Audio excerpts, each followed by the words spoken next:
like we got here just in the nick of time. What does that make us? Big damn heroes, sir. Ain't we just? You really are on your own now, Jamal. Your final answer for 20 million rupees. I am a disco dancer. I am a disco dancer. I am a disco dancer. Zindagi mera gaana.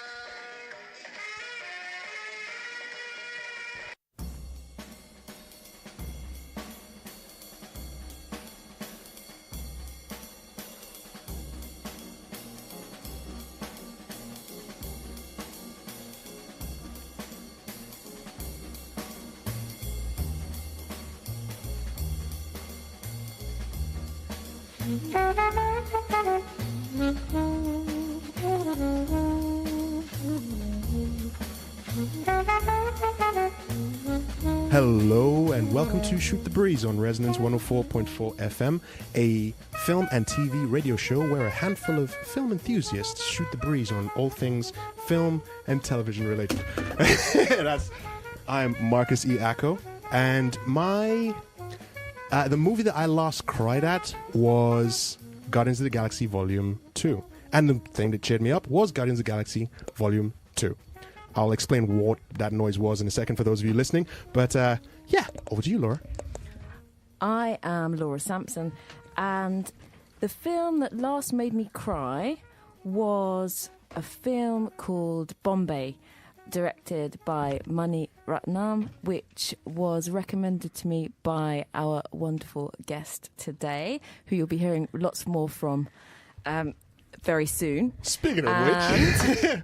And the thing that cheered me up afterwards was another recommendation, a film that was nominated for the Best Foreign Language Film Oscar in 2001 called Lagan. And it's, if I tell you it's about a cricket match that lasts for about 2 hours of a 3-hour film, that will not tell you why it cheered me up, but it really cheered me up. Just watch half an hour of that film. So what was the first one? The first one was Bombay. Bombay, and the second one was Lagan. Bombay made you cry, and Lagan cheered you up. Bombay made me cry, and Lagan cheered me up. Fair enough. With us in the studio today, please tell us your name and the movie that made you cry and what cheered you up straight afterwards. Hi everybody, this is Ashanti Omkar from the BBC Asian Network. I am definitely very much into film, and this year it was Coco. Okay. I watched it and I think my emotions went up and down, and of course there were many bits that made me cry. It really resonated very much with me. Beautiful film. And in terms of a film that made me, I think it cheered me up. In some ways, it made me feel very pensive also, was a film called Cake. It's not out on screens yet. It's a Pakistani film. It had a world premiere a few days ago in Leicester Square, the first Pakistani film to have a world premiere in Leicester Square. Nice. Wow. And the film was multi-layered. It had a superb cast. Many TV actors, very famous in Pakistan, came together. An independent film, so the director had carte blanche on creating this. And it was about family chemistry. You know, it was about ailing parents and children going back home because one of them had settled in London and one had settled in the US. And it was very, very interesting to see those layers come together. And for me, I do love Bollywood films. I love the formula that Bollywood has. Yeah. Indian cinema as a whole, I love as well. But when it comes to this kind of independent film, a lot of the time it can touch you to the core a lot more than a Bollywood film, I'd say. Okay. When can we see this film? This film will be hitting UK screens. So it'll have a big general release on the 23rd, same day as A Wrinkle in Time. And Cake was the one that cheered you up. Yes. Okay. Oh, fair enough. And That's it. ironically, both Coco and Cake had similar themes running through them, but somehow Coco made me cry whilst Cake did cheer me up. Yeah. See, because Coco has popped up a number of times on this show because of that, because it's emotional, and but the one thing as well that has been coming up quite a bit as well is its similarity to another film called Book of Life. and it's another animation which is pretty much along the same themes. Mexican Day of the Dead, someone crosses over, music, and so on. And last episode we had someone who came in, the irrepressible Harvey Halfpenny, a 9-year-old boy, and he said he preferred Book of Life, and I wanted to high five him, not because I didn't like Coco. I liked Coco. I love Pixar, but Book of Life was underrated when it came out, and it's like, look at that. Anyway, you're listening to Shoot the Breeze on Resonance 104.4 FM. I'm Marcus E. Acko. And I'm Laura Sampson. In the studio with us, we have the host of the Ashanti Omkar radio show on BBC Asian Network, Ashanti Omkar. Thank you for joining us. Hi. Now, that noise that you heard earlier was me knocking one thing over and knocking the camera that we had set up for Facebook Live. Those of you who've been tuning in and following us know that my adventures with Facebook Live have been interesting, to say the least. The very first time we did Facebook Live, we did a 5-minute video of a microphone, which was riveting. The second one was basically with blurred. audio. With audio. Yeah, of course, with audio. But you could just listen to the podcast, and that would be, that'd be more entertaining. The second one was it was blurred. The third one was great. The third one that was a success. Third time's a charm. That's true. And the fourth one was the one we did last episode, which is on the Facebook page, which is at Shoot the Breeze on Resonance 104.4 FM.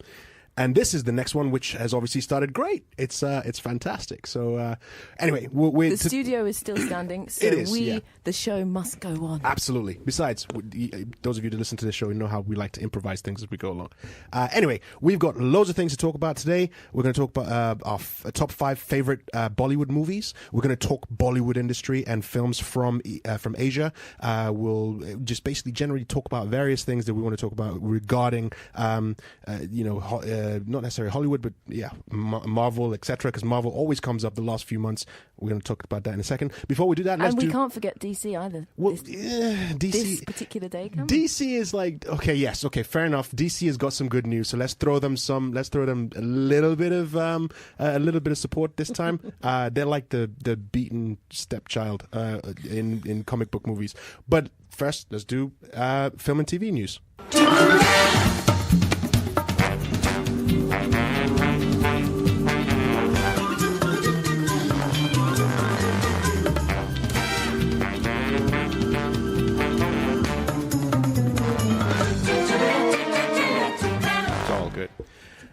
Right, you're listening to Shoot the Breeze on Resonance 104.4 FM. I'm Marcus E. Acko. And I'm Laura Sampson. With us in the studio is Ashanti Omkar from BBC Asia Radio. She has her own show, the Ashanti Omkar, a radio show.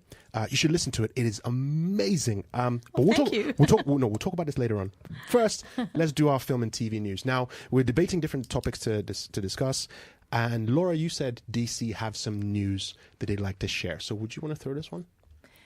Yes. The news is that the director of A Wrinkle in Time, Ava DuVernay, who seems to be doing pretty well in the last few weeks and is set to do well here in the next couple of weeks, has announced that she will be directing the next DC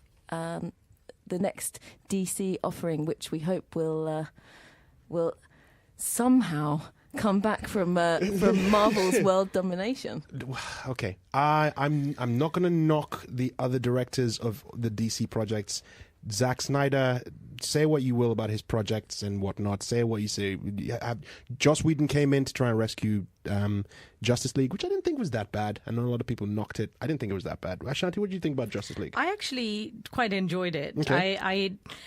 I also haven't read the comics, Sure. so I think I'm going into these with a different mindset. Okay. I went in and I really enjoyed it. I loved Wonder Woman, and I was, Fair enough. completely Okay. blown away by the fact that a female director took that on and gave it, and the monies it took in just tell the story really as to what she did with this film, and the fact that Wonder Woman was in Justice League. I was very happy about that. True. And of course there was Aquaman. What can I say? He's got his own film coming out soon too. Yes, that's right. And those abs, I mean, like... His name escapes me. I hope that will Jason last Momoa. us. Thank you, Jason I hope Momoa. I always think of him as the guy Khal from Drogo? Khal Drogo Yeah. from series 1 of Game of Thrones. Of course, he's done that. He's done another one called Conan. Where he was Conan, but we won't talk about Conan. That was Arnold Schwarzenegger was Conan. So I grew up with that Conan. That's my Conan. I would happily start a hashtag my Conan. But that movie didn't do that well anyway. But he's got a new show on called Frontier, which is on Netflix. I'm a huge Jason Momoa fan. I liked him as Aquaman.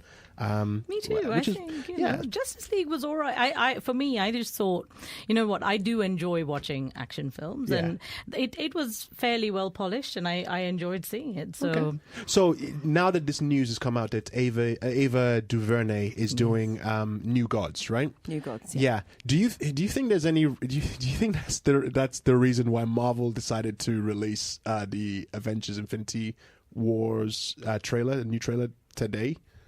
When the news, DC had some news saying, hey, look, we've got a good director coming to do something that could be better. And then Marvel said, oh, yeah, hold my beer. And then did that. What do you think? Because I'm almost afraid of saying anything, Marcus, because whatever I say that may contradict the world domination of Marvel in your mind... I might get blasted out of the room. It's not. Look, it's not in my mind. Have you seen that trailer? What's it? Like? No, I haven't seen that trailer. I haven't seen the Avengers Infinity Wars trailer, mainly because I've said the last one sent you into paroxysm. It did. I had to get you off the ceiling. It did. Okay.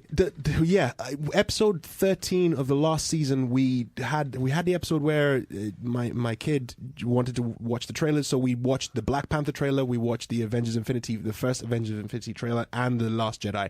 I don't like looking at trailers because I want to go into the movies clean, and I want to see those vivid images when I'm watching the movie. So I'm not, it's not a case where I see someone shows up, a character pops up, and I've seen that in the trailer, and it's no longer something. It's no longer a surprise for me in the movie. So I watched that, and and seeing the Guardians pop up at the end of that trailer, I went apoplectic. It was just fantastic because I'm a huge Guardians of the Galaxy fan, and they showed up. Anyway, so I've avoided this one, and I'm going to avoid it. Greg Stokes, you're listening to this. If you send me another Facebook message about what happens in that trailer... anyway. What was I saying? Don't worry, Greg. I won't let him hurt you. Yeah. So I am a Marvel fan, absolutely, but I have love for DC. Like I said, I liked Justice League. I didn't think Batman versus Superman was that great. Man of Steel, I thought it was okay. Suicide Squad disappointed me. I went into that wanting to watch it, and I think that's the main thing. It's not that I wouldn't blast you for promoting DC. It's just DC have disappointed me. It's just it's like I'm in a relationship with them, and constantly I ask them to come out with me on a date, and they show up late, or they just don't show up at all. That's basically what it is. How about their TV shows, though? Because I've been watching things like The Flash, and I really enjoy it. Thank you. You're absolutely right. I'm hooked in all their TV shows. Flash, Arrow, DC Legends of Tomorrow. I watch all of them. I'm even... Supergirl? Yes, absolutely. Yes, I watch Supergirl as well. I have issues with them, but those are tiny niggling things. I always have issues with everything I watch, but the TV shows for DC, their game is strong. I still prefer the Marvel game when it comes to Netflix. Punisher, for me, amazing. It's amazing. It's a fantastic season they've had. The first one, Daredevil season 1 was great. Season 2 introduced Punisher. Whatever. Jessica Jones season 2 just finished it. I think it's great. I think it had some issues, but it was okay. Iron Fist, we won't talk Iron Fist. We won't talk Iron Fist. Yeah, we won't talk Iron Fist. Luke Cage, though. Yeah. Oh, yes. Again, brilliant first season. I have my issues with it. I think they killed I think they replaced the villain too early. I think the main villain should have been... I'm not going to spoil it, but I've said this before, and those of you, I have my issues with Luke Cage, but I still think it was a great show. DC TV game, strong. I wish they would put that enthusiasm with their cinematic game. Anyway, so that's enough with film and TV news. You're listening to Shoot the Breeze on Resonance 104.4 FM. I'm Marcus E. Acko. And I'm Laura Sampson. In the studio with us, we have the host of the Ashanti Omkar radio show on BBC Asia Network, Ashanti Omkar. Hi, Ashanti. How you doing? Hello again. I'm really enjoying this, guys. Are you? Oh, Love excellent. it. That's good. We like that. Good. Yeah, I know, right? So otherwise, we're like, all right, fair enough. We might as well just end, put some music on, and go home. Gemma Dorset has joined Facebook Live. Hi, Gemma. Gemma is a lovely blues singer. She's you listen to. I'll put your links and all that stuff whenever you're doing new shows. She's amazing when she sings the blues. Anyway, Ashanti, let's talk about you. Okay. Your show, BBC on BBC Asia Network, you can get it on BBC iPlayer, is the Ashanti Omkar radio show. Tell us what it is about. So basically, I made history with this show on the BBC because the BBC covered a lot of Bhangra, it covered a lot of Bollywood as the Asian network. And across the BBC as a whole, you know, they've touched themes of Indian classical music, for example, and all these different things. But music from south of India and Sri Lanka and that diaspora, because there's a massive diaspora across the world, was never covered. So there'd be maybe one song, like something like Kolaveridi that came out a few years ago. It was a phenomenon. It hit 1 million views on YouTube in like a day, you know, and things like that. So when that came out, these were all quite isolated songs that might go on. And you probably not even heard of them because they come from a very niche industry, which is the Tamil industry. And India has what I call pan-Indian cinema, crosses. Lots of people would have heard about Sridevi dying, a big icon of Indian cinema. Absolutely, now, she was one of the few who crossed over. She's going to pop up later on in this. She definitely, of course, I think when you talk about Indian cinema as a whole, she has to pop up because she has acted in South Indian cinema. She started when she was like 4 years old, and she was a child star, and then she went on at the age of 13 to act in full-fledged roles. It was just amazing to see that she was portraying women who were supposed to be maybe 20 years old at the age of 13. She's acted with, you know, stars like superstar Rajinikanth, Kamal Hassan, some of the biggest stars. You know, you compare them to the George Clooney's and the Tom Cruises of Hollywood. Absolutely. I was trying. When we were going to talk about her career as part of the news, but then the DC thing came, and I was trying to think of sort of the Hollywood equivalent. It's where we could say, you know, sort of people who don't follow Bollywood or Asian movies would actually know who to compare it to. And I thought Helen Mirren, but even with Helen Mirren, Meryl Streep is her favorite. So Sridevi, when I spoke to her a few years ago, she said it was Meryl Streep that for her was an inspiration. But when she was a child at 4 years old, she did not know who this woman was. Absolutely, so she's kind of grown into watching these sorts of films later on in her career. But most of her career, she was her own inspiration, I'd have to say, because there were quite a few, you know, icons of cinema, women who she might have watched growing up. But you know, she was literally put on set with some of the best directors of that time, of that era, and that's what kind of brought her together. But sorry, I have digressed from what my show is, but it's okay. Trust me, this show does that. We do that all the time. We digress a little bit. But so back to my show, basically covering the rest of India. So Bollywood is extensively covered. So that's cinema in Hindi. And for somebody who doesn't know Indian cinema at all, you wouldn't necessarily know the difference between a Tamil film, a Hindi film, a Punjabi film, you know, but all of these languages exist in absolutely. And that was a question I was going to ask, because Bollywood, whenever you hear Bollywood, it's for those who aren't as versed in the industry as you are, they would associate every movie that is Indian, Pakistani, Tamil, all as Bollywood. But as I've found today from speaking with you, that's not the case. It's not the case at all, because there are 2,000 films nearly that come out of India a year. It's a staggering amount. So if you look at Nigerian cinema and Nollywood, it's 1,000 films that they make, and that itself is massive. Hollywood isn't touching that sort of number, you know, in terms of what they put out. So India makes all these films. And I mean, we're talking a 1.3 billion population. So there's a lot of talent in India. They're all looking for work. A lot of people are very creative. So they come in, they they make the movies, they make the music, and there are so many layers to this industry. And each of those little pockets of India, so you'd say regional cinema is what you'd call it, is that, if you go to the Regional southern cinema, states, 200 million people. regional cinema to 1.3 billion people when you look at it, because Bollywood would produce maybe a maximum of 300 films a year, and that's just in Hindi. Then you'll have the Marathi films, you'll have the Punjabi films, Bhojpuri, and for me, it was covering the South Indian cinema. So the Tamil films, there's a massive Tamil population in the UK, for example, and the diaspora across the world. So if you go to Australia, if you go to Toronto, you'll see a lot of Tamils, like myself, actually. Okay. And it was covering Tamil cinema, and then the other regions. So you have Sri Lankan cinema from Sri Lanka. That's cinema and the music. So my show covers a lot of the music side of things. And that's what I was mentioning earlier. I listened to your show, and I'd never heard such beautiful music. Thank you. It is addictive. I normally put Spotify and just sometimes podcasts, and I just on my train journeys or whatnot. And I listened to your show today when I was coming in. It was just I couldn't, just for an hour and a half. It was just listening to your show, listening to the music, and I just taking notes. Yep, I need to put that to my Spotify playlist. Add that. If you haven't, go and find the Ashanti Omkar radio show on BBC Asia Network.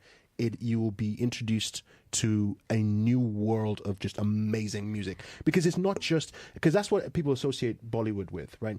They say, it's music, it's movies from Asia with a lot of music. That's right. But that music it's gorgeous. It is. And South India is producing some, not just because I do this show, but I have to say the different regions of South India, there are 4 states, and each of those have their own talented composers, their own very talented singers. Some of them cross over across all of India. Some of those singers will come from North India and sing, learn to sing in that language. They'll be writing a Tamil song in Hindi and then singing it because they've got such a great voice. Someone like Shreya Ghoshal is an example. You'd hear her voice, silky, sweet voice, and she has crossed over. She sings songs in North India, in Bollywood, then she'll sing songs in South India, in Kannada cinema or Telugu cinema or Tamil cinema. And there are so many little variations of that theme of Indian cinema. It is incredible. And for me with the show, I had a podcast before actually it was an iTunes podcast with Desi Hits, and it was called Southside, and I covered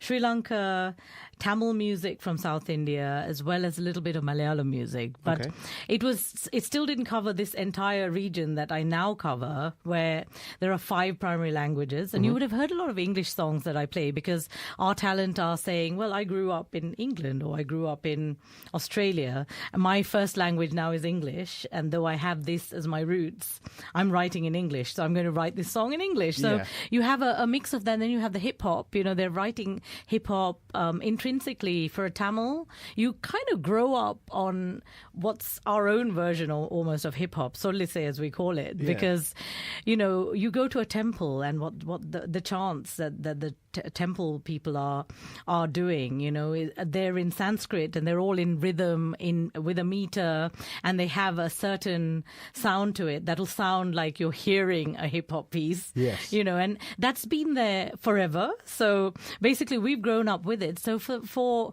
our talent, even in film songs, you would have heard bits of hip hop everywhere, and you're thinking, what? Why is this in this South Indian music? But it's almost a part of the music we've kind of grown up on. And, and that's you mentioned hip hop again. It was one of the things that struck me. It's sort of it didn't sound just traditional. It sounded like you can imagine hip hop producers, Neptunes, Dr. Dre, having done this particular production.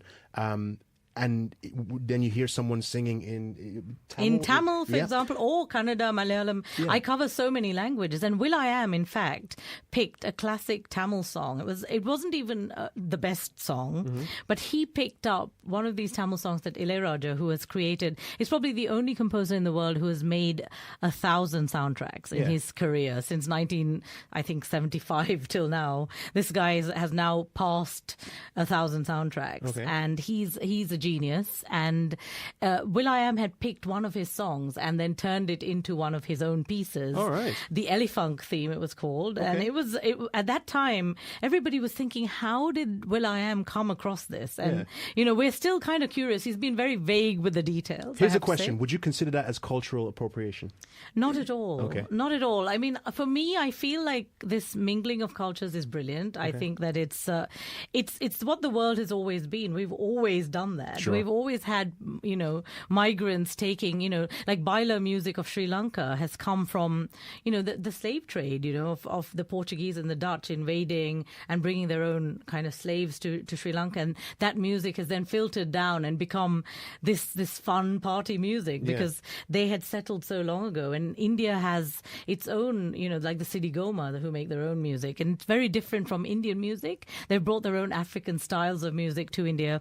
And I have to say, there's a lot, like, I've grown up studying classical music from childhood. And when I discovered world music, for me, I just like the music from Mali is using similar scales that I grew up learning. By classical music, do you mean Western classical music and Indian classical music at the same time? Yes, up to an extent. I mean, I have to say I'm more Indian classically trained than Western classically trained, but I learned like the piano and did a GCSE in music, which included, and I was allowed to present some of my own South Indian classical music as part of my GCSE exams. So there I was singing Barbra Streisand and also something very classical from my area in a school in East London. It was great. I had a brilliant Lucky music teachers. teacher. My music teacher, Miss Meekins, I have to give her a shout out because she really did encourage me, because I was like, Michael Bolton, I want to sing How Am I Supposed to Live Without You? So I sang that, and I sang what's her name, Whitney Houston had released oh my gosh, what's that George Benson song, I Believe the Children Are Our Future. Oh, yes. The Greatest Love of All. Yes. Those were all the songs I sang, like growing up. But I also was taking these Indian classical lessons. And she said, well, you know what, let's present both of these. And the GCSE board said, yes, that's fine. You can actually present these two things you're learning. And they gave me great marks for it. So they must have liked it. So you've taken all of that, and is that what basically informs your selection when you go on the show? On your show? The curation is tough because, again, South India, so of those 2,000 films from India, South India is producing 1,000 of those nearly. So there's a lot. Like last year alone, I played 1,000 brand new songs from the region and the diaspora in 50 episodes of my show. Okay. And when I was doing two specials at Christmas time, I was tearing my hair out thinking which are the best of these 1,000 songs. I literally had to pick from 1,000. It's a lot of work. And the curation is pretty tough. But I do go for the more kind of sublime sounding songs. So the stuff that you said, a lot of people will come up to me and say, oh, you know what? I'm sitting there on a Sunday. I'm at home. Yeah. I turn on your show and it's just lots of beautiful music. And I just want to hear this beautiful music. Yeah. And that's what I'm aiming for, to allow people to hear something that... I would highly, again, I can't recommend it highly enough. I would recommend just go and listen to, even if it's just one episode of the Ashanti Omkar radio show on BBC Asia Network. You will be introduced to sounds that you just will blow you away. I'm now a huge fan of yours. I've been listening to your show. I will carry on listening to it. You're listening to Shoot the Breeze on Resonance 104.4 FM. I'm Marcus E. Acko. And I'm Laura Sampson. And with us in the studio, we have the host of the Ashanti Omkar radio show on BBC Asia Network, Ashanti Omkar. Do you want to introduce this next song that we're going to play? Oh my gosh, can I just say, like, for people who watched Inside Man, and I watched this film a few times just because double Grammy and double Oscar winning A.R. Rahman had made this song Chaya Chaya a long time ago. It had an epic video, people dancing on a train. Yep. And suddenly there's this film, Inside Man, and they're playing this song. And I was just completely blown away by it. I was just delighted that they had picked a song like this to be on this. And this is the Tamil version, actually, that we're going to play, Thayya Thayya. Okay. And it is a big song. I mean, it's got great beats. A.R. Rahman, for me, is one of the most prolific music directors in the world. Excellent. Okay. This is Thayya Thayya. Enjoy.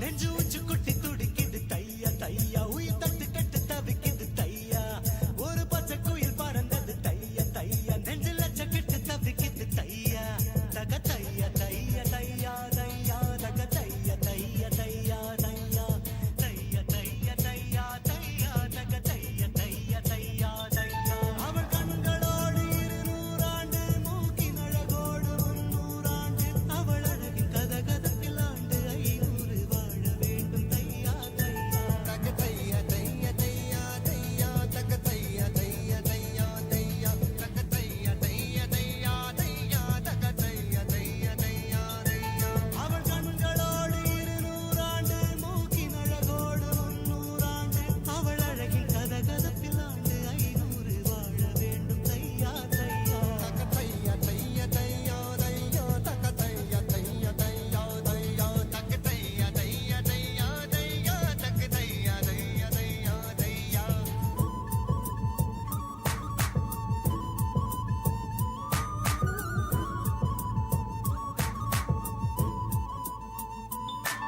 அவள் கண்களோடு 200 ஆண்டு மூக்கின் அழகோடு 300 ஆண்டு அவள் அழகின் கதகதப்பில் ஆண்டு 500 வாழ வேண்டும் தையா தையா தக தையா தையா தையா தையா தக தையா தையா தையா தையா தக தையா தையா தையா தையா தக தையா தையா தையா தையா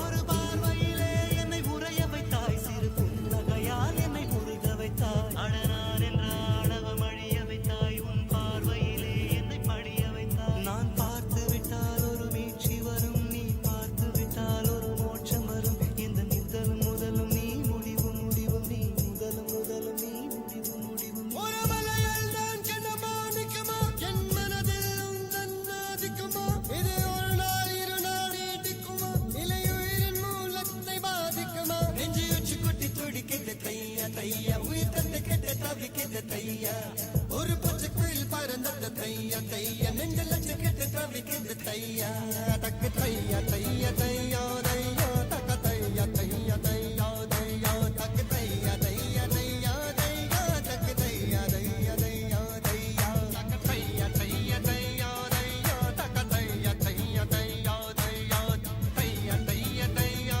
தையா தக்க தையா தையா தையா தையா தையா தையா தையா தையா தக்க தையா தையா தையா தையா தக்க தையா தையா தையா தையா தக்க தையா தையா தையா தையா தையா தையா தையா தையா தக்க தையா தையா தையா தையா தக்க தையா தையா தையா தையா தக்க தையா தையா தையா தையா. Oh, that was Thayya Thayya. You're listening to Shoot the Breeze on Resonance 104.4 FM. I'm Marcus E. Acko. And I'm Laura Sampson. In the studio with us, we have Ashanti Omkar, who introduced Thayya Thayya, which is part of what we're looking at today, which is, we're talking pretty much Bollywood. And Indian cinema. And Pan-Indian cinema. Yes, I'm gonna have to start saying that from now on. So it's like, yeah, so we watch Bollywood movies, and if someone says, oh yeah, it's a Bollywood movie, I'm like, wait, is it Bollywood or is it Pan-Indian Pan-Indian? Okay. Which language is it in? I mean, that's when the person will probably just walk away from you. And the just last say, two no, Indian movies I've watched have been in Tamil. Yes. Okay. Or dubbed into Hindi from Tamil. Yes. This is not something I've thought about before. But Yeah. but anyone who's interested in... Did you feel the difference when you heard the language on screen? Yes, because I've watched quite a few Hindi movies Real back to Bollywood back films, yes, now, yeah, and yeah. there are certain words. There are certain words that people always say, and certain ways that people always move, and certain ways that people always twirl their moustache. You know, there's a sort of choreography to it, and I mean, especially in some of the like mythological kind of epic type things, there's always there's a moment where you just learn the word for I agree, Okay. and you learn the word for, you know, love and life, and you know, and ways that people address each other. So And every those time aren't- it and comes up, it's the, like you the can- absence yeah. of those. There's just something really romantic sounding about it, which in other Indian languages I've seen films in, that's not so much. It's just not there so much. Okay. You're listening to Shoot the Breeze on Resonance 104.4 FM. We've just listened to Thayya. Who did that? So this is Rahman, the double Rahman, Grammy okay. and double Oscar winner of Yes. Slumdog Millionaire. Yes. Now, AR had made this long before his big wins in Hollywood, but this was featured in Inside Man, which is It a Hollywood was, film. yes. So it's really amazing to see those kind of crossovers where a lot of his old stuff then was taken, and Hollywood was like, yes, we're really interested in this composer. He's been hanging out with Hans Zimmer at the moment. He Nice. performed for the pre-Oscar concert a few Yeah. weeks ago. So A.R. Rahman is a massive name from India, and he's definitely crossing those boundaries in many ways. Musicians cross boundaries, it seems, much more easily than actors and actresses from either Hollywood or Bollywood or from one wood to the other.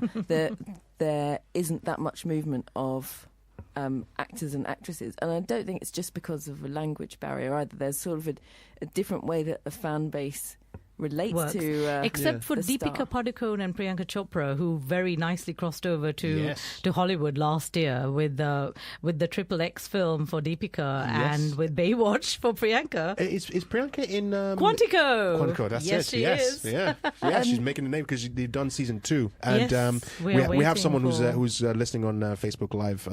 Gerard Scheitler, he's a fan of the show. He loves Quantico. It's just non-stop. I'm like, dude, calm down. It's okay. All right, it's a okay show. Zhang Ziyi came to Hollywood from Chinese cinema as well, didn't she? Yeah. But it's really very rare, and I don't think it happens the other way.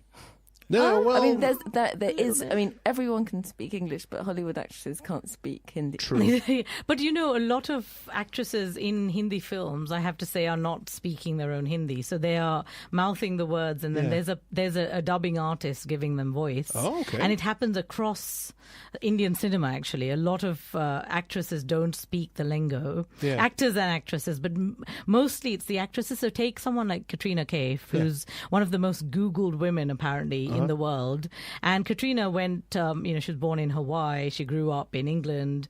She moved to Bollywood. She's become one of the biggest kind of stars in Bollywood. She's acted with all the big stars, Shah Rukh Khan, etc. And, Katrina didn't know any Hindi, but she didn't need to, because all she needed was a dubbing voice, and that's what came over. And the same thing goes for the songs also in Indian cinema across the board, because there is a playback singer who gives you your playback voice. So all you have to do really is to dance. And, I'm not saying it's simple, And it's lip really sync. hard, but Hey. you've got to lip sync and dance. And that's Britney what's Spears can needed. do it for how many millions in Las Vegas? Then it's not that bad. You're listening to Shoot the Breeze on Resonance 104.4 FM. I'm Marcus E. Acko. And I'm Laura Sampson. In the studio with us, we have Ashanti Omkar from the Ashanti Omkar radio show on BBC Asian Network. Let's move to our next segment, which is our top 5 favorite pan-Indian movies.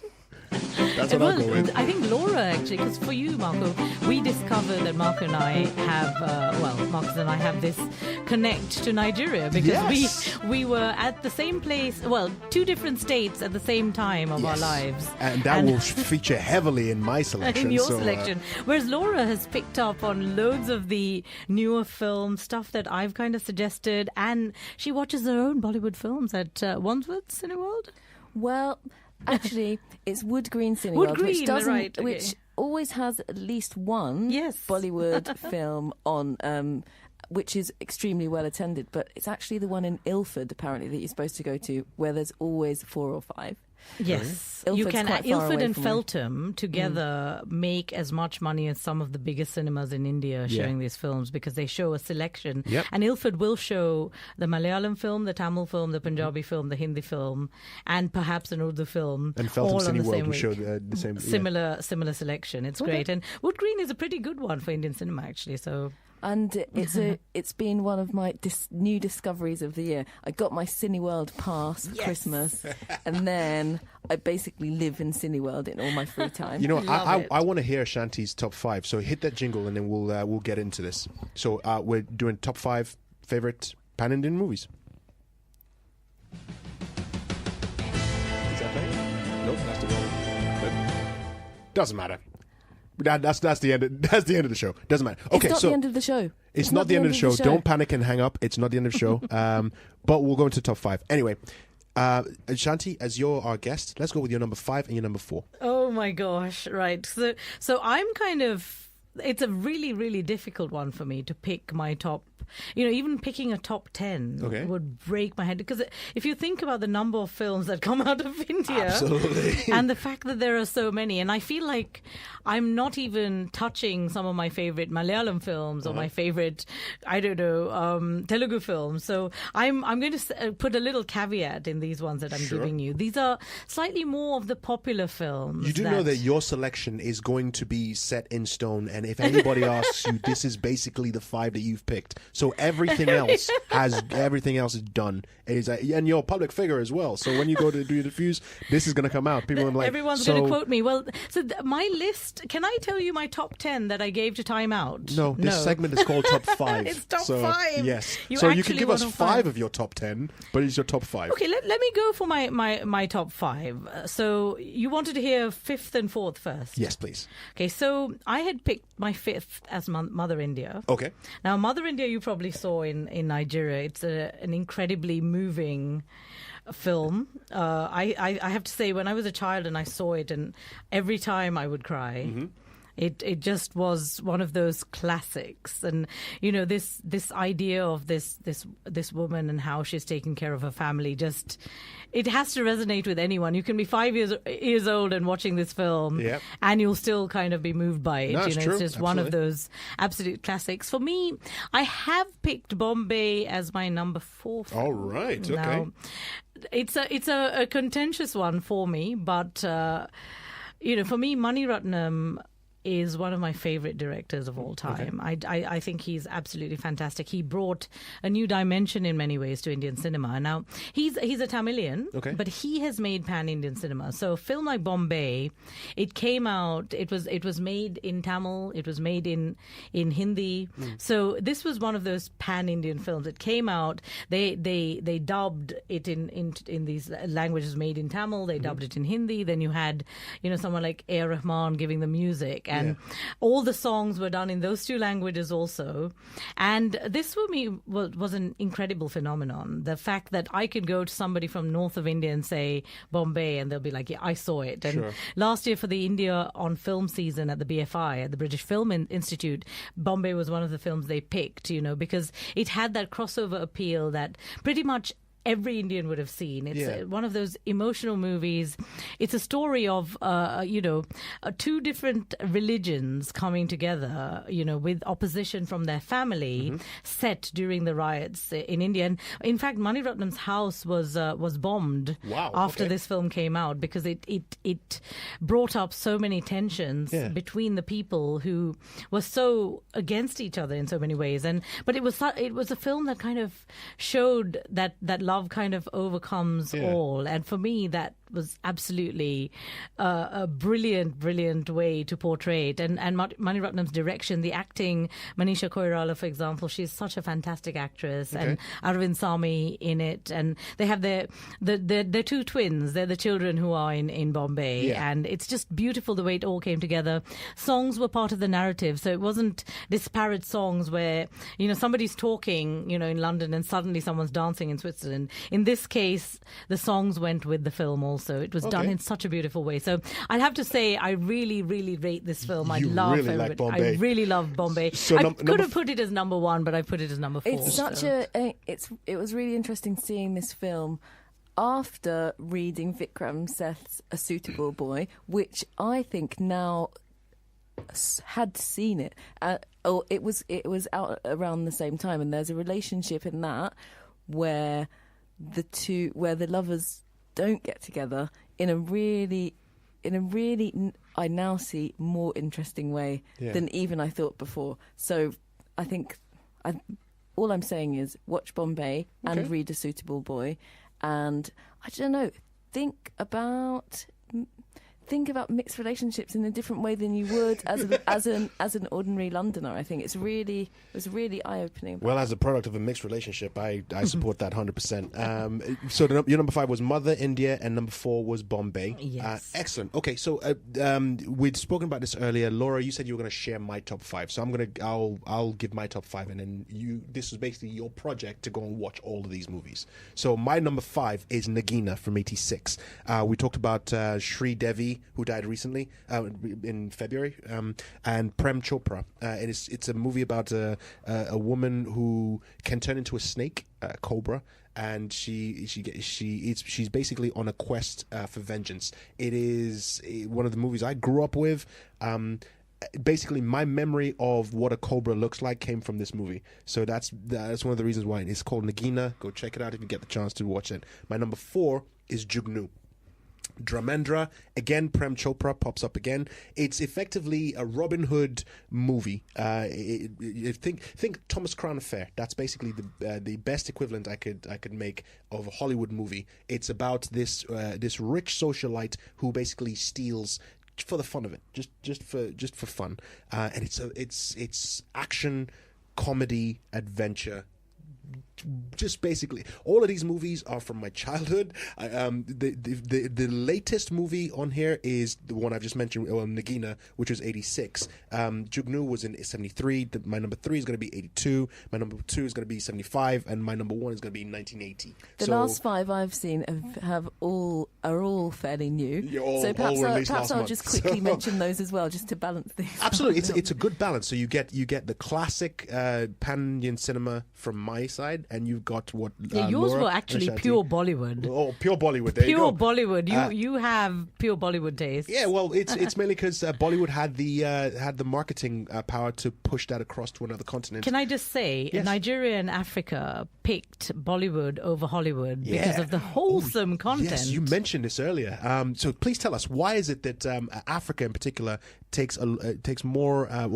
Back in the day, took more Bollywood than Hollywood. That's exactly it, because the governments of these countries decided that because in Indian cinema you don't have a lot of kissing scenes and things like that, whereas Hollywood did, and they felt that was not wholesome enough. And Indian cinema had family values, it had these kind of emotional topics that they could bring forward, and this is what these governments felt was more important for their television to be showing. So that's why we'd turn on the the television on her Saturday, morning, and there would be Nagina or Sholay. It's like... Speaking of which, but we'll come to Sholay later on. What's your number 3 and your number 2? So I have gone for Lagan as number 3. Okay. Sholay as my number 2. Oh yes, okay. And a Tamil film called Nayagan, which also again crossed over. Actually, there was a Hindi version of it as my number 1. And So what was it? Number 1 again? Nayagan. Nayagan, okay. From 1987. Now, Nayagan is also by Mani Ratnam, who directed Bombay. Yeah. Nayagan it's interesting because everybody who had seen a lot of Western cinema said, oh, this is just like Godfather. It's like a roll-in of all the Godfather films into this one film. But actually, Nayagan was about a godfather who was from Bombay. It was based on a real-life man and his life. And it's really interesting that, for a Westerner who would see it, be like, oh, gosh, it just feels like a Coppola, It's like very interesting. And Time magazine actually listed Nayagan as one of their top films of all time. Oh, really? Okay. At one point. So it's really interesting because I don't know whether a lot of people who are into film would pick this as a favorite, but for me, it had all the elements from the acting of Kamal Hassan to the music of Ilayaraja to the storyline, which, again, I like my films to kind of make me feel a lot. Yeah. And, if that film can make me cry a little bit, I'm okay with that. So this is Naigan.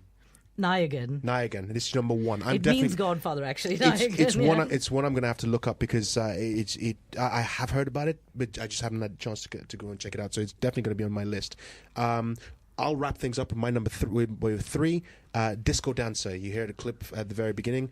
It's basically David Goliath meets disco. You can get it, or you can get the full movie on YouTube and watch it. It's again from my childhood. My number two, you mentioned Sholay. We talked about what comparison would we say? It's a buddy comedy. Two criminals, two small-time crooks are hired to capture a notorious gangster. Amit Bachchan and Dharmendra, basically just two huge heavyweights in Bollywood cinema at the time and now, in fact. Sholay, absolutely. My number one is The Burning Train. And The Burning Train is basically your disaster movie set on a train, and it's just it's the song alone. There's a song in it, Teri Ha Zamin, and that song, I listened to it today just in prep for the show, and tears were coming to my eyes, and it's like, no, I have to stop. I'm a grown man. So, but anyway, that was my number one. My number three, Disco Dancer, Sholay, my number two, and Burning Train, number three. Wow, You're listening to Shoot. Oh, sorry. Go on, Laura. You've given me quite a heavy list of films there. But I couldn't let this show go past without mentioning a couple of costume dramas, which are really quite new.